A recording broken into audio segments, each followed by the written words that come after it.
മനസ്സിന്റെ മുഖമുദ്രയാകണം. അഹങ്കാരികൾക്ക് എവിടെയും ഒന്നാം സ്ഥാനം വേണം, അഹംവാദികൾക്ക് എവിടെയും ഒന്നാം സ്ഥാനം വേണം. ആ സ്ഥാനം ആഖിറത്തിലാണ് അഹങ്കാരികൾക്ക് അല്ലാഹു തരാൻ പോകുന്നത്. ഉമർ ഇബ്നുൽ ഖത്താബ് റളിയല്ലാഹു അൻഹു, ബഹുമാനപ്പെട്ട ഖാലിദ് ഇബ്നു വലീദ് റളിയല്ലാഹു അൻഹു, ഷഹീദാകാൻ ഒരുപാട് ആഗ്രഹിച്ച വ്യക്തിയാണ് ഖാലിദ് റളിയല്ലാഹു അൻഹു. നിർണായകരമായ ഒരു യുദ്ധം, ആ യുദ്ധത്തിൽ എല്ലാവരും ഖാലിദ് റളിയല്ലാഹു തആല അൻഹു അമീറായി പോയതുകൊണ്ട് എല്ലാവരും ഖാലിദ് റളിയല്ലാഹു അൻഹുവിന്റെ പേര് വിളിച്ചു പറയുകയാണ്. ഇന്ന് നമ്മുടെ യുദ്ധം ജയിക്കുമല്ലോ, ഇന്ന് നമ്മൾ വിജയിക്കുമല്ലോ എന്ന് പറഞ്ഞുകൊണ്ട് എല്ലാവരും സന്തോഷിക്കുമ്പോൾ ഉമർ ഇബ്നുൽ ഖത്താബ് റളിയല്ലാഹു തആല നോക്കുമ്പോ വന്ന ജനങ്ങളെല്ലാം ഖാലിദിന്റെ പേര് പറഞ്ഞുകൊണ്ട് സന്തോഷിക്കുകയാണ്. ഉമർ ഇബ്നുൽ ഖത്താബ് റളിയല്ലാഹു അൻഹു ഒരു കത്ത് കൊടുത്തയച്ചു.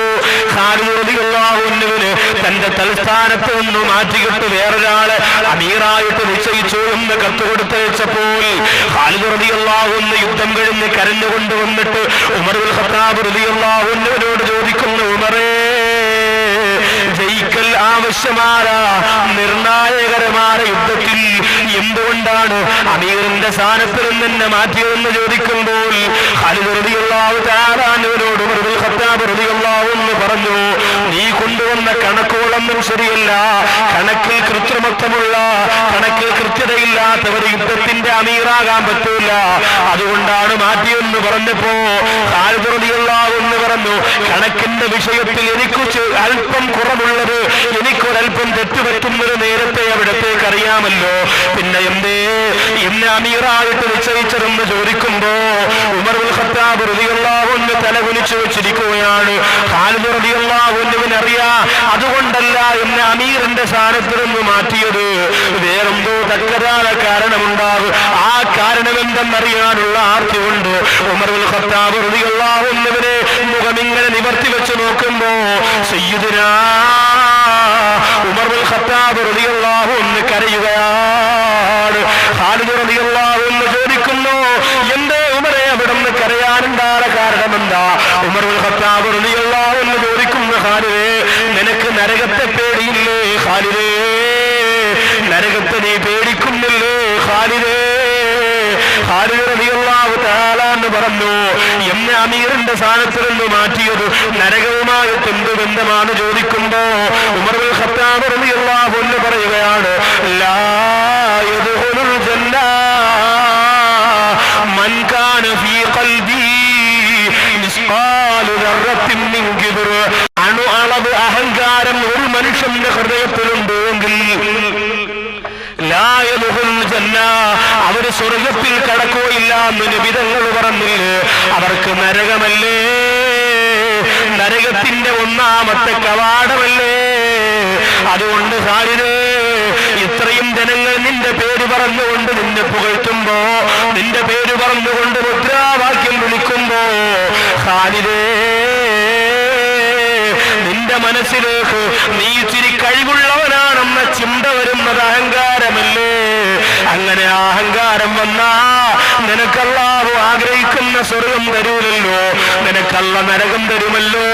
അത് പേടിച്ചുകൊണ്ടാണ് യുദ്ധം തോക്കുന്നെങ്കിൽ പോട്ടെ, പക്ഷേ നിനക്ക് നരകം കിട്ടാൻ പാടില്ല എന്ത് ചിന്ത കൊണ്ടാണ് നിന്നെ ഞാൻ മാറ്റിയതെന്ന് പറയുമ്പോ ഉമർ ഇബ്നുൽ ഖത്താബ് റളിയല്ലാഹു തആല അൻഹു വാരിപ്പുണർന്നുകൊണ്ട് പൊട്ടിക്കരഞ്ഞു പോരെങ്കില് എന്റെ തലവാ കുറ്റിപ്പുറത്ത് വന്ന പ്രിയപ്പെട്ട സഹോദരങ്ങളെ, ഏതെങ്കിലും ഒരു രീതിയിൽ നിങ്ങളുടെ അഹങ്കാരം പിടിപെട്ടിട്ടില്ലേ? പല രീതിയിലാണ് അഹങ്കാരം വരിക. ഏറ്റവും അധികം അഹങ്കാരം വരുന്നത് പണത്തിന്റെ പേരിലാണ്. പണത്തിന്റെ പേരിൽ അഹങ്കരിക്കല്ലേ. പണത്തിന്റെ പേരിൽ ഏറ്റവും കൂടുതൽ അഹങ്കരിച്ച ഒരാളുണ്ടായിരുന്നു. അതാരായിരുന്നെന്നറിയോ? അല്ലാഹുവിന്റെ ഖുർആൻ പറഞ്ഞു തരുന്നു. സൂറത്തുൽ ഖസസ് പഠിക്കുമ്പോൾ നിങ്ങൾക്ക് മനസ്സിലാകും. ഇന്ന ഖാറൂൻ കാന മിൻ ഖൗമി മൂസാ ഫബഗാ അലൈഹിം വആതൈനാഹു മിനൽ കുനൂസ് മാ ഇന്ന മഫാത്തിഹു ലതനൂ ബിൽ ഉസ്ബതി ഉലിൽ ഖുവാ. ഖാറൂൻ എന്ന് പറയുന്ന ഒരു അഹങ്കാരത്തിന്റെ രൂപം കൊണ്ട് നൃത്തം ചവിട്ടിയ മനുഷ്യരുണ്ടായിരുന്നു. മൂസാ നബിയുടെ ജനതയിൽപ്പെട്ട ആളായിരുന്നു. എന്തേ? അല്ലാഹു ഒരുപാട് പണം കൊടുത്ത് അഹങ്കരിച്ചു. വൈകുന്നേരങ്ങളിൽ ശരീരത്തിന്റെ തങ്കാഭരണങ്ങളെ പുറത്ത് കാണിച്ചുകൊണ്ട് നടന്നു പോകുമ്പോ പാവപ്പെട്ട ജനങ്ങൾ ആ കാറൂരിനെ നോക്കിയിട്ട് പറയും, യാ ലൈതനീ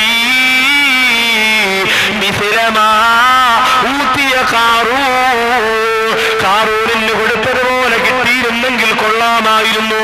തഴവാ കുറ്റിപ്പുറത്തിന്റെ പരിസരത്തുള്ള പാവപ്പെട്ടവര് ചിന്തിക്കാറില്ലേ, വില കൂടിയ വാഹനത്തിൽ അയൽവാസിയാറെ സഹോദരി ചാരിയിരുന്ന് പോകുമ്പോ, അയൽവക്കക്കാര് 4 നില മണിമാളിക പണിയുമ്പോ, ലക്ഷക്കണക്കിന് രൂപയുടെ അടിച്ചുപൊളിക്കൽ അവരുടെ വീട്ടിൽ നടക്കുമ്പോ, ഒരു മോള കല്യാണം 100 കോടി രൂപയുടെ സ്വർണം ചെലവഴിച്ചുകൊണ്ട് നടത്തുമ്പോ, അത് കണ്ട് അത്ഭുതപ്പെടുന്ന പെണ്ണേ, നീ മനസ്സുകൊണ്ട് ചിന്തിക്കാറില്ലേ, യാ ലൈതനീ മിസ്ലമാ ഊതിയ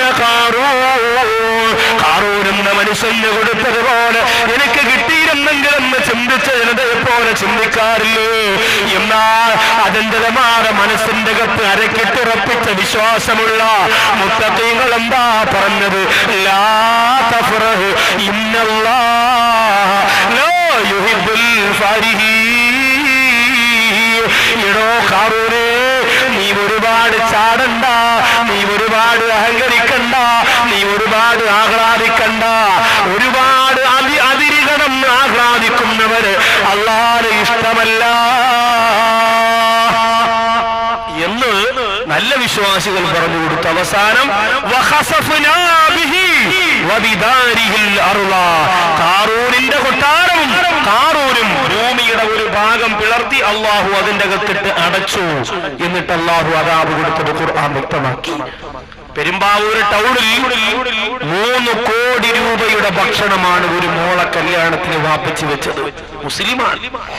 3 കോടി രൂപയുടെ ഭക്ഷണം. എത്ര പാവപ്പെട്ടവരുണ്ടെന്നറിയോ? ഒരു മിന്നു കെട്ടാൻ നിവർത്തിയില്ലാതെ, ഒരു രോഗത്തിനും മരുന്ന് വാങ്ങാൻ ഗതിയില്ലാതെ, മലപ്പുറത്തിന്റെ പ്രിയപ്പെട്ടവരെ, മൂത്ത മകന് ക്യാൻസർ വന്നതുകൊണ്ട് ഉമ്മയും ഉപ്പയും കൂടി തീരുമാനിച്ചു, മക്കൾക്കും വിഷം കൊടുത്ത് സ്വന്തം വിഷം കഴിച്ച് ചത്തുകളയാം, ലോകത്ത് നിന്ന് റൂഹിനെ വെടിയിപ്പിച്ച് കളയാമെന്ന് തീരുമാനിച്ചു. മലപ്പുറത്ത് ഹോസ്പിറ്റലിൽ നിന്ന് 2.5 വർഷത്തെ ചികിത്സ കഴിഞ്ഞ് തിരുവനന്തപുരം RCCയിലേക്ക് 13കാരനായ മോനെ കൊണ്ടുവേണമെന്ന് ഉപ്പയോട് പറഞ്ഞപ്പോ ഇപ്പൊ മോനെ വീട്ടിലേക്ക് കൊണ്ടുവന്നിട്ട് ഭാര്യയോട് പറഞ്ഞു, ഇനി ആരോട് ചോദിക്കാനാണ്, ഇനി ആരോട് ചോദിക്കാനാണ്? സംഘടനക്കാര് തന്നു, പ്രസ്ഥാനക്കാര് തന്നു, പള്ളിക്കാര് തന്നു, നാട്ടുകാര് തന്നു, വീട്ടുകാര് തന്നു. ക്യാൻസർ എന്ന രോഗത്തെ തൊട്ട് അല്ലാഹു നമ്മെ കാത്തുരക്ഷിക്കുമാറാകട്ടെ. വന്നാൽ ജീവനും പോവും, സമ്പത്തും പോവും, സ്വസ്ഥതയും പോവും, ജീവിച്ചിരിക്കുന്നവരുടെ മനസ്സിന്റെ സമാധാനവും പോകും. വല്ലാത്ത രോഗമാണ്. അല്ലാഹു ഈ സരസിൽ നിന്ന് ശബ്ദം ശ്രവിക്കുന്ന ആരുടെയെങ്കിലും കുടുംബത്തിൽ ആ രോഗം ബാധിച്ചവരുണ്ടെങ്കിൽ കരുണക്കടലാറെ ശാഫിയാറെ കാഫിയായ നാദാ, ഈ നാടിൽ അന്ത്യവിശ്രമം കൊള്ളുന്ന ബഹുമാനനായ ഉസ്താദിന്റെ പോരിശ കൊണ്ട് നുസ്രത്തുൽ അനാം സാധു സംരക്ഷണ സമിതി മുന്നോട്ട് വെക്കുന്ന ലക്ഷ്യങ്ങളുടെ ബർക്കത്ത് കൊണ്ട് ആ രോഗങ്ങളിൽ നിന്ന് അവരെ പരിപൂർണമായി നീ രക്ഷപ്പെടുത്തണേ പടച്ചവനെ. വന്നാൽ ആ രോഗമൊക്കെ മാറുന്ന കാര്യം വലിയ പാടാണ്. അവസാനം ആ ഉപ്പ പോയി 20 രൂപയ്ക്ക് വിഷം വാങ്ങിക്കൊണ്ടുവന്നു. ഭാര്യയോട് പറഞ്ഞു, നമുക്ക് മക്കൾക്ക് കൊടുക്കാം. ഭാര്യ പറഞ്ഞു, എങ്ങനെ കഴിയുന്നു, എങ്ങനെ നിങ്ങൾക്ക് കഴിയുന്നു അങ്ങനെ പറയാ? ആ പിതാവ് പറഞ്ഞു, പെണ്ണെ, എന്റെ മുമ്പ് കിടന്ന് എന്റെ പ്രിയപ്പെട്ട പൊന്നുമോൻ രോഗത്തിന് ചികിത്സിക്കാൻ നിവർത്തിയില്ലാതെ മുമ്പ് കിടന്ന് ഉപ്പാ ഉമ്മാന്ന് വിളിച്ചു ഉരുകി മരിക്കുന്നതിനേക്കാളും നല്ലത് ഇങ്ങനെ മരിക്കലല്ലേ. ഒന്നെങ്കിൽ ചികിത്സിക്കാൻ പൈസ വേണം, അല്ലെങ്കിൽ ഇങ്ങനെ മരിക്കണം. അങ്ങനെ തീരുമാനിച്ചു. 3 ആൺമക്കൾ. 3ാമത്തെ പൊന്നുമോന് ആദ്യത്തെ ആളിന് വിഷം കൊടുത്തു, 2ാമത്തതിന് കൊടുത്തു. 3ാമത്തത് 2 വയസ്സിനകത്ത് പ്രായമുള്ള പുഞ്ചിരി പോലും മായാത്ത ഒരു പൊന്നോമന കുട്ടനായിരുന്നു. സുബ്ഹാനല്ലാഹ്. ആ കുഞ്ഞിനെ മാറോട് ചേർത്ത് വെച്ച് മണിക്കൂറുകളോളം ചുംബനം കൊടുത്തിട്ട് ആ കുഞ്ഞിന്റെ വാക്യവത്ത് പോലും വിഷച്ചോറ് വാരി വെച്ച് കൊടുത്തിട്ട് 5 പേരാ മലപ്പുറത്ത് വീടിന്റെ അകത്ത് 5 പേര് മരിച്ചു വീട് കിടന്നു പോരെങ്കിൽ സഹോദരങ്ങളെ, അല്ലാഹു തരുന്ന പണം കൊണ്ട് പാവപ്പെട്ടവരെ മറന്ന് അഹങ്കാരത്തിന്റെ പ്രതിരൂപങ്ങളായി മാറുമ്പോ നരകത്തിന്റെ 1ാമത്തെ കവാടമാണ്. വഹസുബുഹു ജഹന്നം വഹസുബുഹു ജഹന്നം വഹസ്ബുഹു ജഹന്നം. അല്ലാഹു കാത്തുരക്ഷിക്കട്ടെ. അഹങ്കാരത്തിന്റെ രൂപങ്ങളായി കല്യാണ വീടുകൾ മാറുന്നില്ലേ? ബഹുമാനപ്പെട്ട തഴവ ഉസ്താദ് പറഞ്ഞതുപോലെ ബിരിയാണി വേണ്ടവർ പോകണേ തെക്കോട്ട്, നെച്ചോറ്റിനാഗ്രഹമുള്ളവർ വടക്കോട്ട്, വെറും ചോറ് കറിയും പ്രഥമനും കിഴക്കോട്ട്, കൈ കഴുകുവാൻ പോകേണ്ടതാ താഴോട്ട്. അങ്ങനെ പറഞ്ഞ നമ്മളറിഞ്ഞിട്ടല്ലോ ഇവിടെ ഉണ്ടായിരുന്നിട്ടാ. ആ അൽമവാഹിബുൽ ജലിയൊക്കെ വായിച്ചു നോക്കണം. വാങ്ങി അലമാര കൊണ്ട് വെച്ചാൽ പറ്റൂല. അതൊക്കെ നോക്കണം. അതിനകത്തുള്ളതാ എന്ത് രസമായിട്ടാ പറഞ്ഞെന്നറിയോ? അത്ഭുതമാണ് പ്രിയപ്പെട്ടവരെ. മുറ്റത്തെ മുല്ലയ്ക്ക് മണമില്ല എന്ന് പറഞ്ഞത് നിങ്ങൾക്ക് പലർക്കും അത്ഭുതമാണ്. അത്ഭുതത്തിന്റെ രാജകുമാരനാണ് അല്ലാഹു. അദ്ദേഹത്തിന്റെ ഗുരുത്വം നമുക്ക് തരട്ടെ. ഞാൻ മെനിയാന്ന് വാത് പറഞ്ഞ സ്ഥലത്ത് തഴവസ്ഥാനെ കുറിച്ച് പറഞ്ഞത് കൊണ്ട് ഇന്നിവിടെ സിയാറത്തിന് വേണ്ടി ഞാൻ ചോദിച്ചു അവരോട്, എവിടെയൊക്കെ നിങ്ങൾ സിയാറത്തിന്, ഭീമാപ്പള്ളി, കടുവപ്പള്ളി, ആറ്റിങ്കര, ഏർവാടി എല്ലായിടത്തും നിങ്ങൾക്ക് തഴവസ്ഥാന്റെ കബറൊന്ന് സിയാറത്ത് ചെയ്യാൻ പറ്റും? എന്ത് ചോദിച്ചു? ആരോടെ ചോദിച്ചു? ഉസ്താദുമാരോടെ ചോദിച്ചത്. ഉസ്താദുമാരെ നിർബന്ധമായും ചെയ്തിരിക്കണം സിയാറത്ത്. കാരണം ഉസ്താദിന്റെ ഉസ്താദിലെ ഇവിടെ കിടക്കുക, അവിടെ ചെല്ലുമ്പോൾ ഇൽമ കിട്ടും, ഉറപ്പാണ്. അങ്ങനെ ഒരു സുഹൃത്ത് ഇന്നിവിടെ സിയാറത്തിന് വന്നിട്ട് വിളിച്ചിട്ട് പറഞ്ഞു, ഞാൻ ഇന്ന് വന്നപ്പോൾ നിങ്ങളുടെ പോസ്റ്ററൊക്കെ വിളിക്കുകയാണ്, ഏതായാലും വാത് കുറച്ചു നേരം കേട്ടിട്ടേ പോകുള്ളൂ എന്ന് പറഞ്ഞ് ഇവിടെ ഉണ്ടായിരുന്നു. പോയോന്നറിയില്ല. ഏതായാലും പ്രിയപ്പെട്ടവർ, അദ്ദേഹം പറയാ കല്യാണത്തിന്റെ മാമാങ്കം. അടുത്ത് ഞാനൊരു കല്യാണത്തിന് പോയി. വലിയ വലിയ പണക്കാരുടെ കല്യാണത്തിന് അങ്ങനെ പോവാതിരിക്കലാണ് പതിവ്. അങ്ങനെ പോയി ചെന്നപ്പോ ഓഡിറ്റോറിയത്തിന്റെ ഫ്രണ്ടിൽ കാശ് കൊടുത്ത ഒരു ഓഡിറ്റോറിയം. അതിപ്പോ കുഴപ്പമില്ല, നമ്മളിപ്പോ പണക്കാരാണ്, നമുക്കിപ്പോ അതനുസരിച്ചുള്ള ജനങ്ങളൊക്കെ വരും, വലിയ ഓഡിറ്റോറിയം വേണം, ആയിക്കോട്ടെ, കുഴപ്പമൊന്നുമില്ല. പക്ഷേ അതിന്റെ ഉള്ളിൽ പിന്നെ അനാവശ്യമായി കുറെ പേക്കൂത്തുകൾ. ചെല്ലുമ്പോ 2 ആർച്ചിന്റെ ചോട്ടിൽ 27കാരിയായ 2 പെൺകുട്ടികൾ അവിടെ ഇവിടെ ഒരുക്കി നിർത്തിയിരിക്കും. വെള്ള സാരിയിൽ കറുത്ത ബോർഡർ ഇങ്ങനെ ഉണ്ട്.